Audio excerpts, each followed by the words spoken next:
नमस्कार दर्शक बंधु आपण मानक स्वागत करुछि मोर ए चैनल आदर्श नीतिवाणी को। कुहा जाए श्रावण मासरे शिवं को पूजा कले शिव भगवान प्रसन्न होई मनस्कामना पूरण करंती। एही वर्ष श्रावण मास समस्तंक पई शुभ संयोग आनिछि। एही श्रावण मासरे आपण भगवान शिवं को विभिन्न उपाय रे प्रसन्न करी आपणक मनस्कामना पूरण करि परिबे। एही उपाय द्वारा आपणकर अशांत जीवन सुख शांति और समृद्धि रे हसी उठिब। आपणक परिवारर उन्नति हेब। एथिपई आपणक बेसी किछि करिया पड़िबो नाही। ए करिवा को पड़िबो एई छोट छोट काम।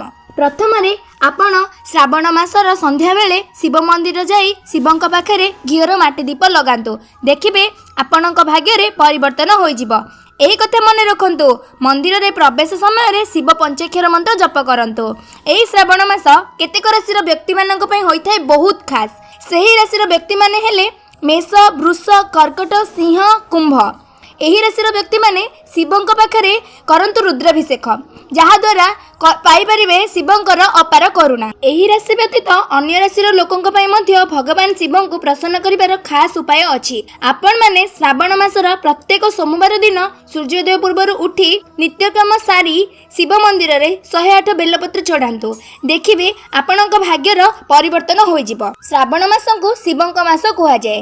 एथिपई हमर पुरातन प्रथा रहिछि बोलबम। एही श्रावण मासरे केतेक राशि व्यक्ति यथा मेष वृष और कुंभ राशि व्यक्ति माने बोलबम जाय पारंते। तेबे एही राशि व्यक्ति भाग्य खोली जिवो। एमानको शिवंक करुणा सह शिवंक कृपारु धन सम्मान और संपत्ति मध्य प्राप्त हेबो। जदि आपण माननकु शिवंक प्रसन्न करिवार एई सब नियम भल लागे तेबे मोर एई चैनल आदर्श नीतिवाणी को सब्सक्राइब करंतु। साइड रे थिबा बेल आइकन को प्रेस करंतु जहा द्वारा आपण माने आगो को एही बळी वीडियो प्रथमे पाई परिबे। रहुछि नमस्कार। ओम नमः शिवाय।